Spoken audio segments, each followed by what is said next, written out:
thought that was a key around her neck. It does look like a key down around the neck, Either doesn't that or it? a tiny foxtail. Maybe, I guess. So anyway, we're back. This is another scene we've not seen before. What? What? Yeah. Whatcha? Whatcha? It's really loud tonight. People are crowding the streets, wandering from attraction to attraction. Buildings are lit up with paper lanterns of different colours, balloons are tied to lampposts, and there are streamers, flyers, you name it. Block party is really kicking, and the best part is all the food.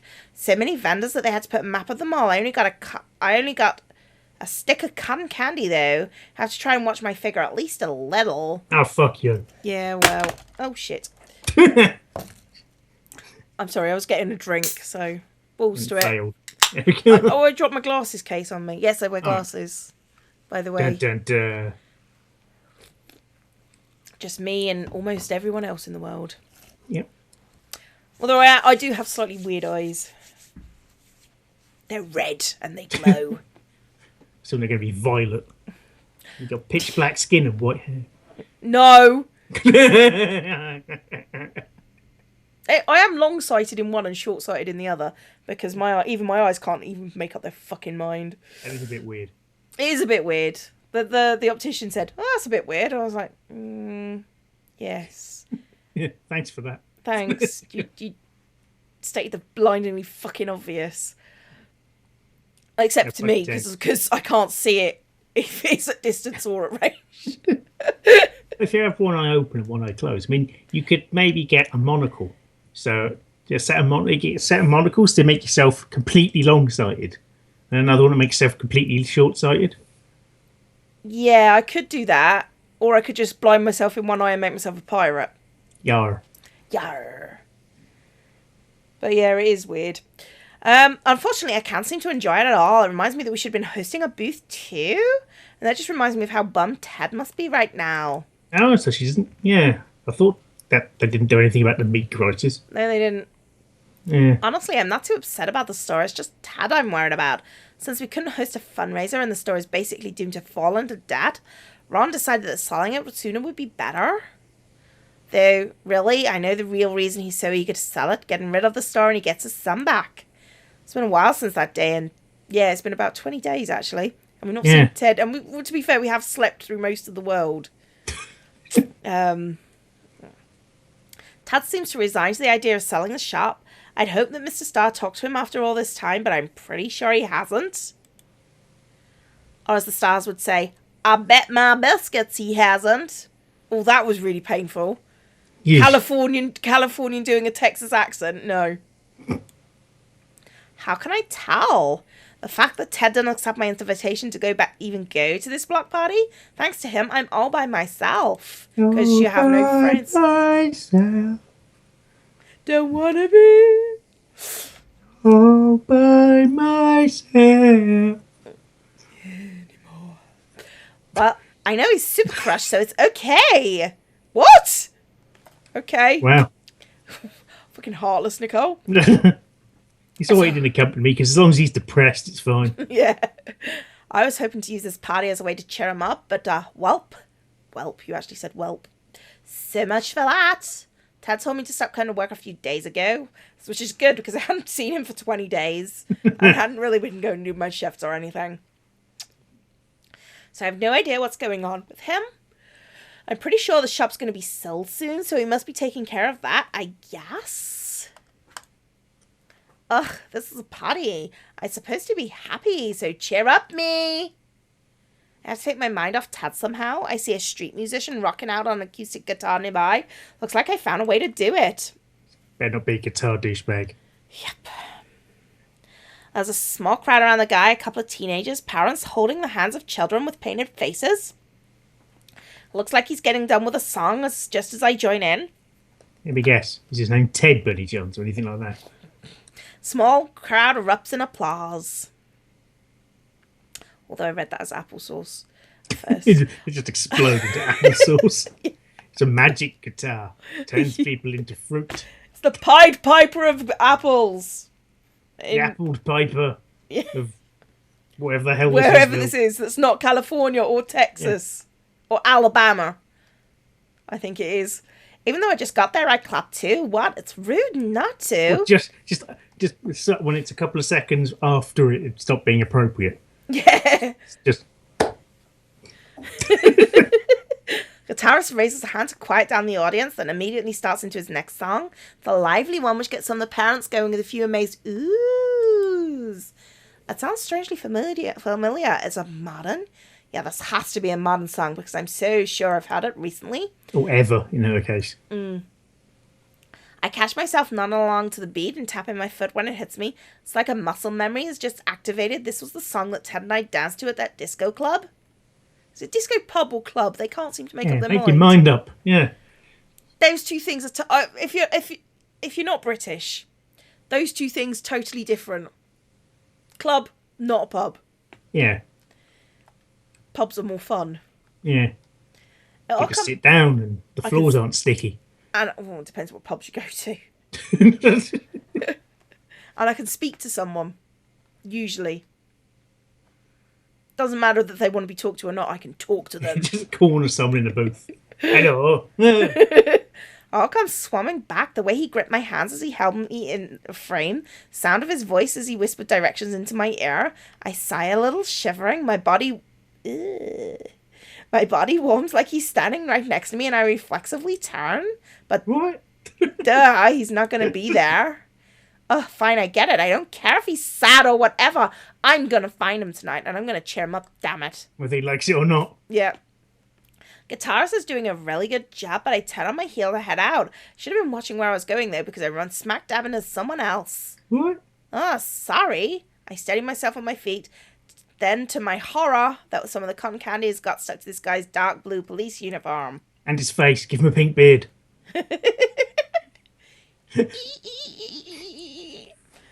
Police uniform?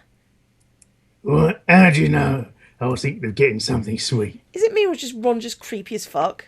I mean, like, seriously, for a police officer, fucking creepy. Playfully, Ron pinches some of the stuff off his shirt and dabs it in his mouth. Oh. I've always found it funny how it just goes and dissolves in your mouth like that. Like you're really eating cotton. What? Cotton doesn't do that. Corn doesn't do that. Sugar does that. Corn doesn't. I'm rambling, ain't I? Yes. Thank goodness I ran into you, Nicole. Or vice versa. You seen Ted anywhere? No, I tried inviting him out tonight, but he shot me down. I was about to call him to find out where he was, but I'm guessing if you don't know, he's not about to tell me. I've tried calling that cell phone of his, but it's off. I just came home to an empty house tonight. Oh dear. I'm worried. I don't know what's going through that boy's mind. I figured that he came to the block party. But what if he ain't even here? Well, there's only one way to find out. We'll have to look for him. I pound my fist into my palm and grin, determined. What do you say, Ron? Search party? What the heck not? This block party ain't too big. About the size of a block. The two of us can cover it. Ron makes some hand signal I recognize from cop shows as the sign to split up. Turn that way. He just points. Yeah. That's the hand signal. That's what hand signal, yeah. Turn that way and I'll turn this way. Once you reach the end, call the other if you don't find him. Understand? I nod and do my best impression of a policeman's salute. Roger. But Nicole, Ron pulls a crumpled piece of paper out from his pocket and hands it to me. if you do find Ted, can you give this to him? I was planning on finally sitting him down tonight, so I wrote my thoughts down to know what to say. I look at the piece of paper nervously. Can I read it? You've heard all about it. I'll charge you over the phone, remember? About how much I ate in that bloody stall. That's all it is. But what about if you find him? Won't you need it? No, because I can just remember. Ron grins and taps the side of his head knowingly. Oh, got it all stuffed in here. Stored up in here, my trusty old noggin. Don't you worry. I'll remember what to say when it comes down to it. Let's get going. Ted's a grown boy, but I'm still his pa. Knowing he's out here by myself makes me antsy. That's the same for me, so I pocket the paper and head out to look for Tad. I don't have much luck at the start. I ask around at booths and people walking by, but no one claims to have seen someone like Tad around. Makes me even more worried. So, it's Tad. It's like, what's the worst he could do? But you never know. Sure, he finds something drastic.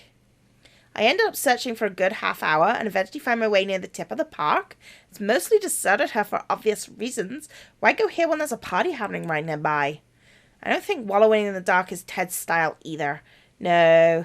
If he is here, I must have gone too far. I have to go back, but first I have to call Ron and tell him the news. I'm searching through my phone book when the thought occurs to me. What if Ted went back there? Back to the store? It's on my side of the block party, so I can't ask Ron if he can go check. I hate running, though. No way around it. Groaning, I pick up my pace into a light jog and head back to the colourful festivities of the block party. Strangely, I feel like I'm heading back to work. I walk this path every day to the shop, and when I arrive, Ted would give me this brief nod before I'm going back to work as usual. Please, please, please, please be waiting for me there like you always were, Ted.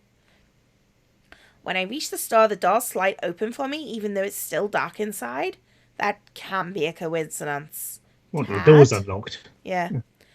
I flinch as I hear something to the side, expecting it to be a burglar. Jumpy at night, ain't you? That's Tad. Unimpressed with my reaction, he comes slinking out from between the aisles, holding some chains in his... I say. Oh dear! Well! It's escalated quickly. How the hell did you find me here? Apart from process of deduction. Yeah. Your dad? I hold up a finger, then bend over to catch my breath. Man, I really have to work out more. Phew.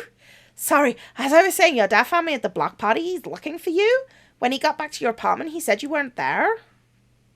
Yeah, don't even know why you care. Ted throws his arms up into the air, rattling the chains. Woo! I can't believe him. He just came up and sold the store like that. I don't want to talk to him when he doesn't even listen. Did you try and talk him out of it? You think I wouldn't? I promised him I'd come up some other way. Some way to make up for messing up so badly. But he wouldn't listen to me. He told me it's better to sell it, and he didn't even explain. I cautiously take a step closer to Ted. I don't want to scare him off, because that's totally... He's not a small bird. Tad, your dad was going to try Ted, not a blue tick. Jesus. Dad was going to try and talk to you tonight. He told me that earlier. You don't need to. I know what he's going to say. I'll let him down.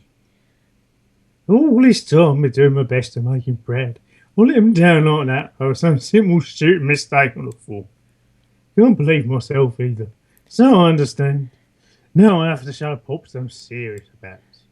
He lifts up the chains, and it's only then that I notice they're loosely wrapped around his wrist. I'm going to show how much this store means to me. I don't care what I have to do, but I won't leave this place without a fight. Wait, you're going to chain yourself to the store? I mean, Ted, man! It's like total overreaction. It's a full peaceful process, Nicole. Sheesh, I thought you would have known that. I think tonight will be the night. Everyone's at the block party. More people see me this way. Yeah, like, that's totally embarrassing, dude. Yeah. My dad is about it. Comes running, says how dedicated I am. He'll change his mind. He has to. That's not how mind changing works, Tad. There's a desperation to Tad's voice that scares me. I know he's cared about this store because of his parents, so I hate to do this, but, no, Ted, no, you can't do that. Bolt cutters, mate. Ted Cat looks at me affronted. Who said you were the boss of me? I mean, literally won't work. There's nothing you can do to make your dad change his mind. Can you notice how? Heavily, I reach into my pocket and pull out the piece of paper Ron gave me to me earlier. I think while I was searching for Ted, I read it while I was searching for Ted. It's just a bunch of notes and unorganized thoughts, but I think Ted should get it. Here, take this. Your dad wrote all of it from the talk he was going to have with you. You should get what he was going to say from that. Tad skeptically swipes the paper out of my hand and flicks it open with a finger. I let him take his time reading it. It's not that long, but I'm sure he's going to want to reread it a few times to let it sink in. However, as it does, Ted's expression changes into something I hadn't expected. What the hell is this? Ted grits his teeth and looks up at me, eyes blazing angrily. Oh no, what did I do? Oh no. Oh no. From the start, he never wanted this shop. What was he doing all this time? Was he screwing with me? Ted crumples up the piece of paper into a ball and throws it across the room, bouncing it against the glass wall. Since it's made of paper, would be really unimpressive. Yeah. It's going to go poof, and falls down vertically. What the hell is his problem? I hold out my hands to try to calm Ted down because, yet that works totally. But seriously, I don't think there's anything to calm him down right now. Why are you so mad? Did you even read what your dad said? Oh, I read it all right. He never wanted his bleeding store. He thinks I'm obsessed over it. You totally are. This time, why did he say nothing? Why did he let me work so hard for nothing if he never cared for? Your dad is just the type of guy who has a hard time talking about stuff like that. I'm just so tempted to add just like you, but I'm pretty sure Ted wouldn't appreciate that. That's no excuse. You don't go and pull something like this over someone. Makes me feel like all his hard work, or it's just a waste of bleeding time. Ted backs up to the wall and slowly slides his back down it, letting the chains unravel from his hands.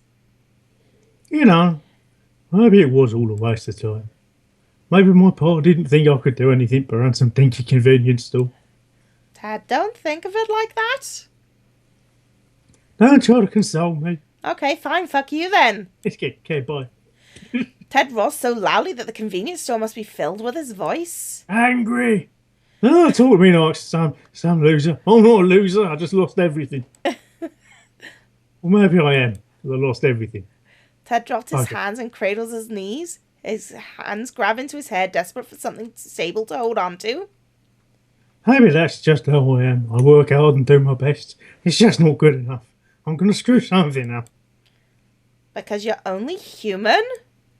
My voice is loud enough to grab Ted's attention from the linoleum floor. Slowly he looks back up at me like I've just spoken a revelation. Ted, I know you want to be perfect, but, that's impossible, you know. We're only humans. We're going to make mistakes and there's nothing we can do about it. That doesn't mean make us screw-ups or not worth anyone's time. Even though you made a mistake, do you know what your dad said? He still told me he was proud of you and that he always has been.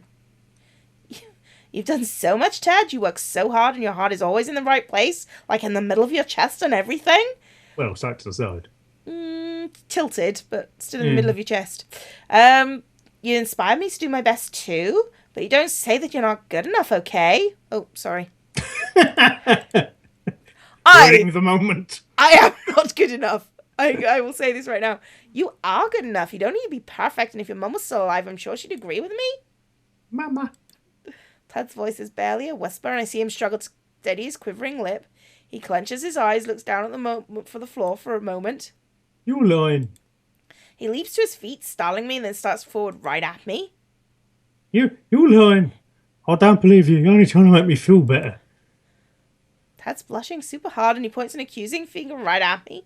Why is he being so defiant? I'm only trying to praise him. This picture does not suit what's happening at all. No, it doesn't.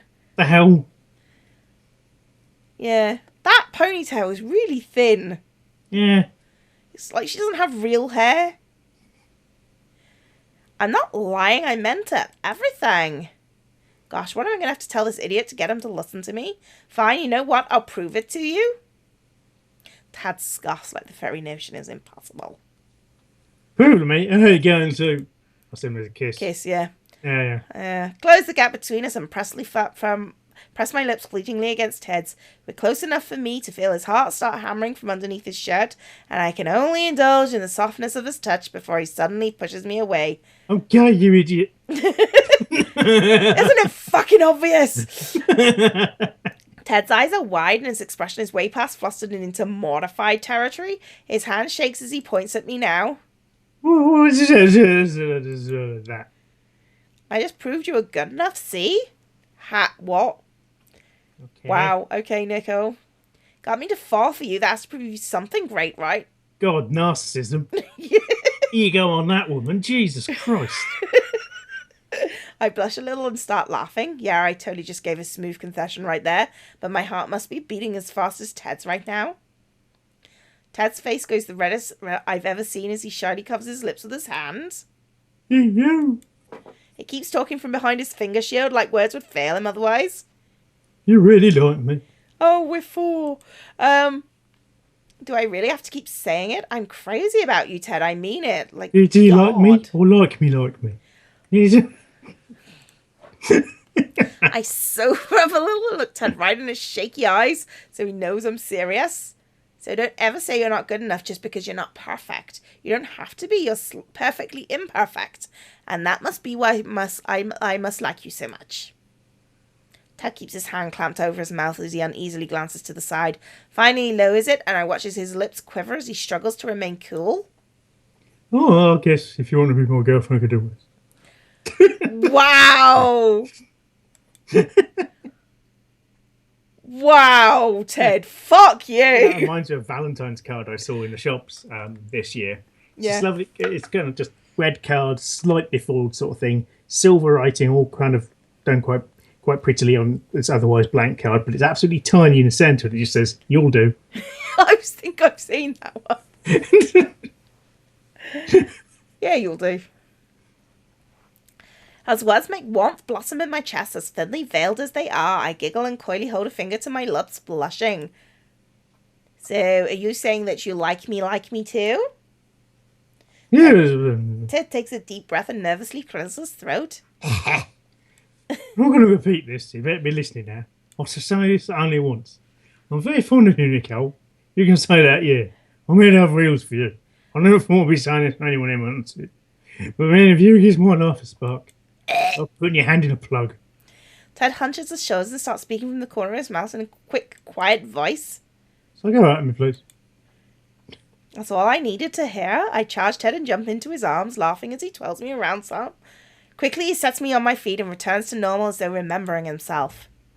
I don't think I'm treating you any differently just because we're dating now. I don't mean at work, I mean in general. Wow. It's okay. Anytime I need something, I tap my lips. I'll just do what I did before. Don't talk about it so casually like that. Ted covers my mouth with his own hand, doesn't drown out the sound of me laughing from behind it. Eventually, Ted joins in quietly and the store fills with the sound of both our voices. I hear another noise too. I look out the glass walls to see fireworks exploding in the sky. Multicolored arrangements remind me of flowers. Wow, fireworks are so pretty! But you managed to scrounge up some dough. Ted lets out a low whistle. Impressive. This is really something, apparently. And you want to ruin it by chaining yourself to a store like a crazy person. Yeah, but at least you were here to stop me, Nicole. I don't know what I would have done otherwise. Well, change yourself to a store. Something I would have regretted, no doubt, like chaining myself to a stool. He warmly gazes at me and I return the sentiment, shrugging my shoulders as to tell him not to worry about it. That was my first, Silent protest? Yeah. I hear Ted grumble from under his breath. First kiss? You what it was, go ahead and laugh. I don't. Instead, I lightly nudge his shoulder. Mine too. Don't worry about it so much. I just never found anyone I felt anything for. And never will again. 'Cause I'm dead inside. But that reminds me, I should really call your dad and tell him I found you. He's super worried, no thanks to you. Yeah, calling myself that nagged me. But, Dad scratches the side of his face bashfully. I was too surprised with his kiss before, so I was all there mentally. I look at Ted for a moment before finally getting what he's saying. I lower my eyelids and grin a cat's grin. Does someone want to kiss again? Really? Yeah. I think playfully, Ted... Right, just say... Right, relationship advice time. This is weird and creepy. Don't do this. This is for people who are fucking drama queens. Okay? Just public service announcement. The more you know. Huffing playfully, Ted brings his hand underneath my chin and tips it upwards. Just as he lowers his lips to meet mine, a pop of fireworks explodes in the air, lighting up the night sky with colour. And they both shit themselves. Shut up. I wonder why I can feel Ted's lids pressed against my teeth until I realise I'm smiling. That's a weird kiss. That is a weird kiss. This is all good. This isn't pleasant. Can we No. stop now?